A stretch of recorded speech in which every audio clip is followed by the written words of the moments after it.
गंगोत्री, माँ गंगा का उद्गम स्थान। उत्तराखंड के 4 धामों में से एक धाम। आज मैं जाने वाली हूँ पावन गंगोत्री धाम के दर्शनों को। भागीरथी नदी को कलकल बहते देखने का एक्सपीरियंस अलग ही है। इस वीडियो में मैं आपको गंगोत्री धाम के आसपास की जगहों के दर्शन कराऊंगी और उनके बारे में बताऊंगी।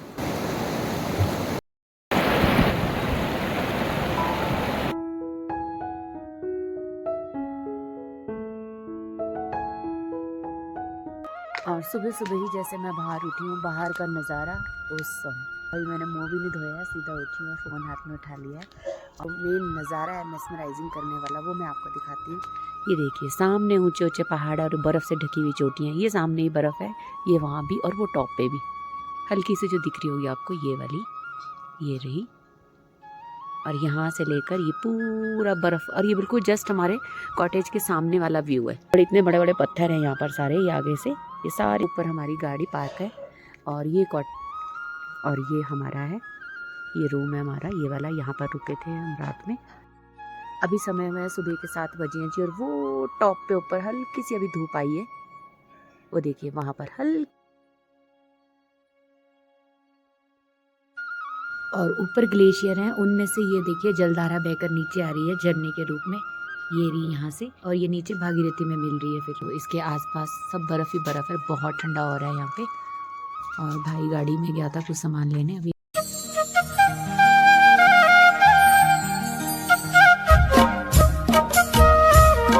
धूप आ गई इन बर्फ़ से भरी हुई चोटियों पे। Hi everyone, this is Guddu Thakur, welcome back to my channel. Blog की शुरुआत हो रही है हरसिल वैली की खूबसूरत सी वादियों से। बात और जब कभी भी आप इस वैली की तरफ आओ, गंगोत्री घाटी की तरफ, तो हमेशा अपने साथ वार्मर लेकर आइएगा, गर्म कपड़े लेकर आइएगा, क्योंकि यहाँ बहुत ठंडा होता है। इस रिसोर्ट से रोड बिल्कुल पास में ही है। ये सा पॉन्ड भी बनाया है इन्होंने, रिसोर्ट वालों ने। सारे सेब के पेड़ हैं, यहाँ से लेकर नीचे तक ये पेड़ है, ये वाले।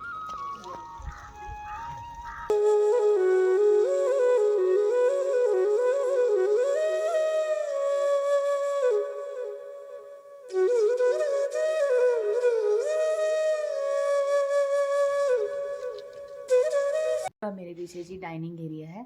भाई और पापा यहाँ पे नाश्ता कर रहे हैं, कर ही लिया ऑलमोस्ट, बस अब निकलने की तैयारी है हमारी। और यहाँ पर एक चीज़ और अच्छी लगी मुझे जी, ये देखिए, ये चिमनी है एक तरह से, इसका जो धुआं ऊपर जाता है और यहाँ पर इसमें लकड़ी डाली जाती है, इसके अंदर ये रखी हुई हैं लकड़ियाँ, और यहाँ पर वार्म हो जाता है। फिर यहाँ पर आप कोई चीज़ गर्म भी कर सकते हो, पानी वगैरह कुछ भी, और ये हीट देता है, मतलब कुल मिला के टेम्परेचर को मेनटेन करके रखता है।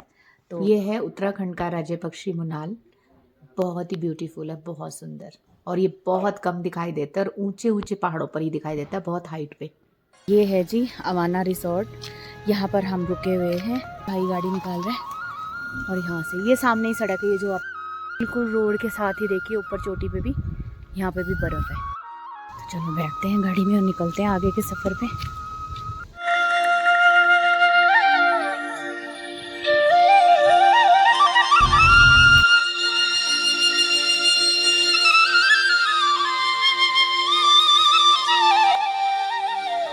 हमारा रात का स्टे था सुखी टॉप के एक रिजॉर्ट पे, और सुखी टॉप है सुखी गांव के जस्ट बाद। सुखी गांव हर्षिल वैली का एक खूबसूरत सा बर्फीली वादियों में बसा हुआ सुंदर सा गांव है। सुखी टॉप से गंगोत्री का डिस्टेंस लगभग 15 किलोमीटर है।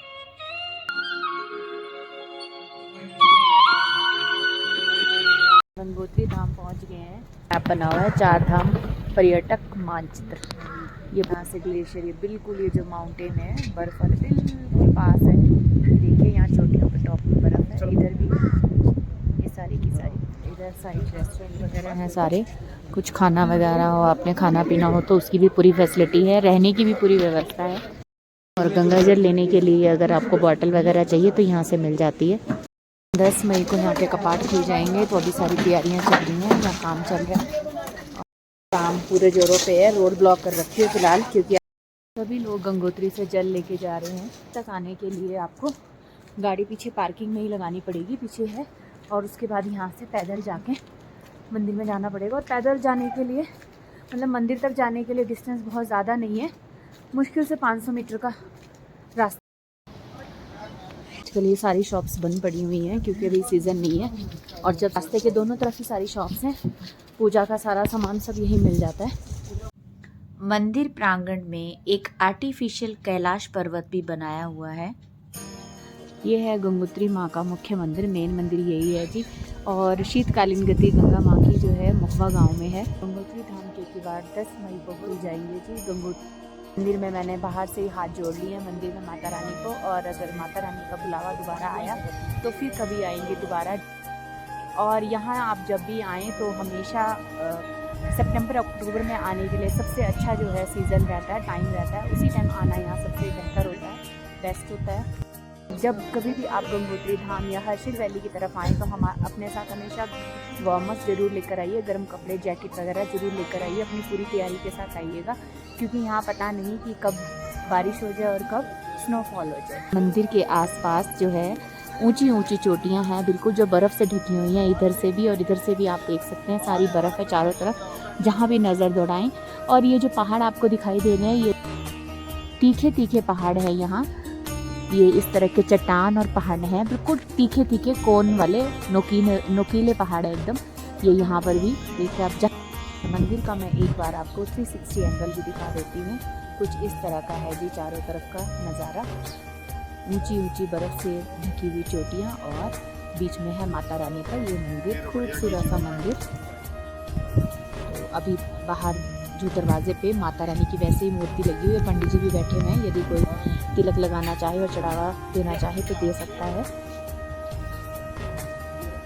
और माता रानी के मंदिर के राइट साइड में एक शिवालय भी बना हुआ है। राइट साइड में जी प्रतीक्षालय भवन भी है, वेटिंग रूम भी है, आप यहाँ पर बैठ सकते हैं थोड़ी।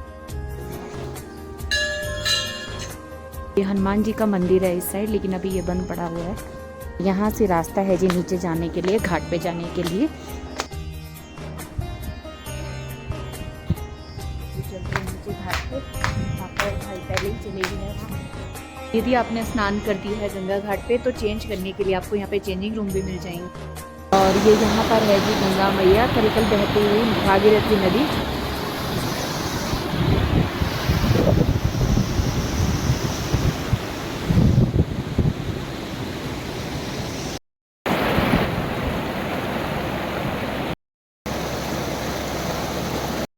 मंदिर का मैं एक बार आपको 360 एंगल भी दिखा देती हूँ। कुछ इस तरह का है जी चारों तरफ का नज़ारा। ऊंची ऊंची बर्फ़ से ढकी हुई चोटियाँ और बीच में है माता रानी का ये मंदिर, खूबसूरत सा मंदिर। गंगोत्री का मेन घाट यही है। यहाँ से लोग भागीरथी नदी में स्नान कर गंगा मैया के दर्शन को जाते हैं। और यहाँ वॉल पे कुछ मूर्तियाँ भी हैं सारी, और लोग फ़ोटो वगैरह करवा रहे हैं।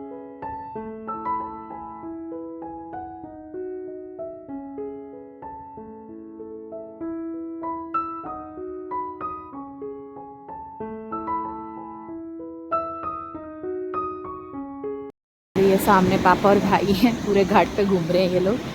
और यहाँ सामने से भी ये देखिए, ये ऊंची ऊंची बर्फ़ से ढकी हुई चोटियाँ दिख रही हैं सारी, जो बहुत ही खूबसूरत लग रही हैं। गंगा मैया में हाथ में भी मैंने धो दिए हैं, बाकी सबने भी धो दिए हैं। और अब चलते हैं यहाँ से वापस, और गंगा जल भी हमने भर लिया है। गंगा घाट में थोड़ी देर बैठने के बाद अब निकलते हैं जी आगे के सफ़र पे।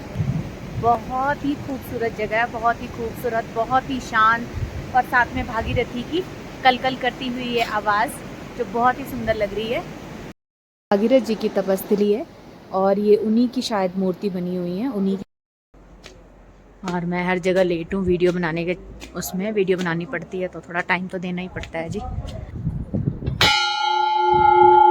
जय हो गंगा मैया।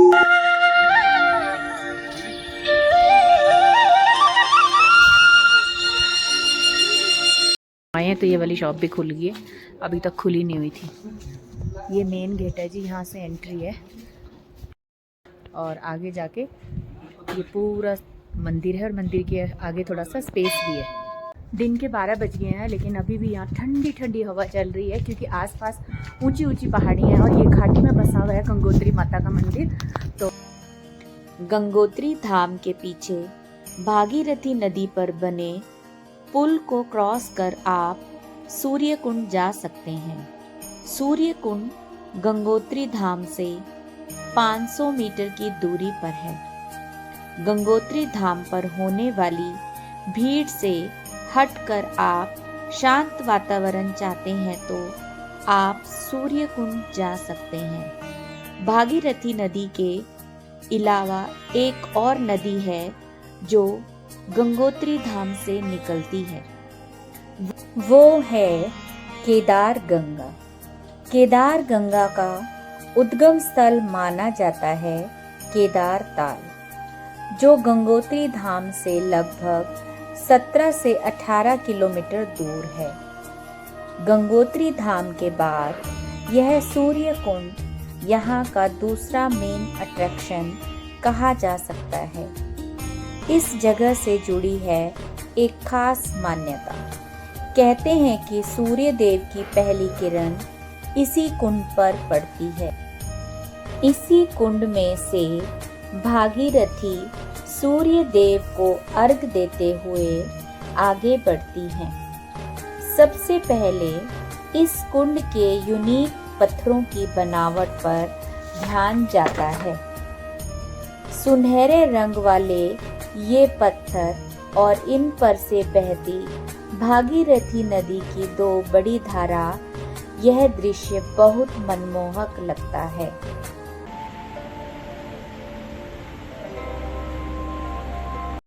गंगोत्री में अगली खास जगह है पांडव गुफा, जो सूर्य कुंड से 2 किलोमीटर दूर है। दूर तक आप जहाँ तक भी देखेंगे इसका कलर बिल्कुल ब्लू कलर की है ये,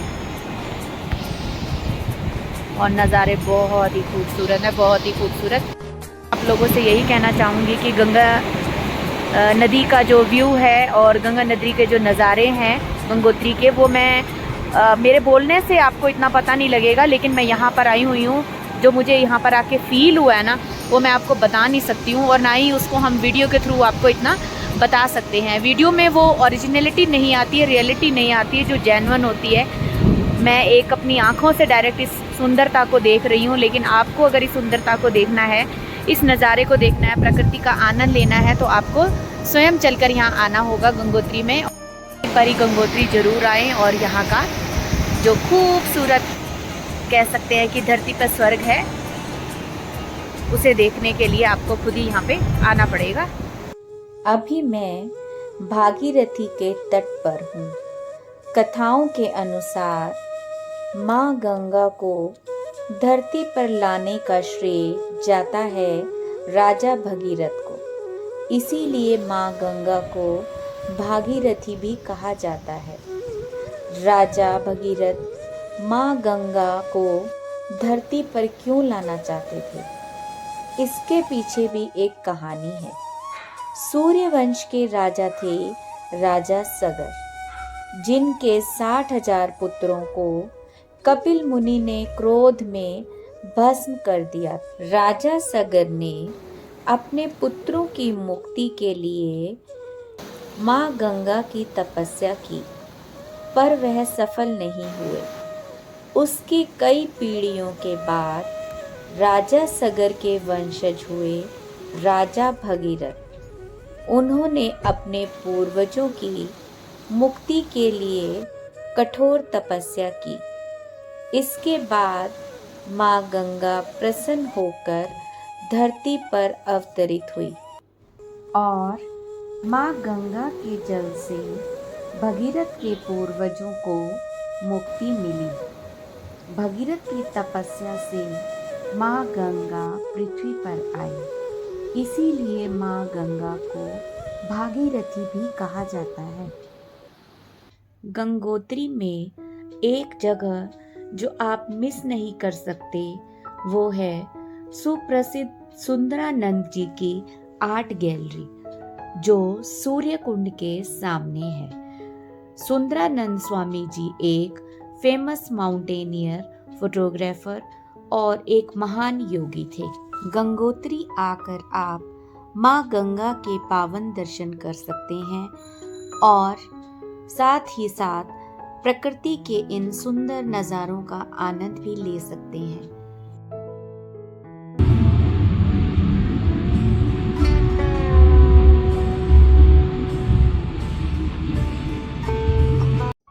वीडियो पसंद आए तो वीडियो को लाइक करें, शेयर करें और चैनल पर नए हैं तो चैनल को सब्सक्राइब करें।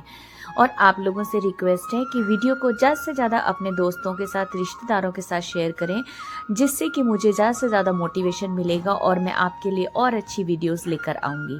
Thank you.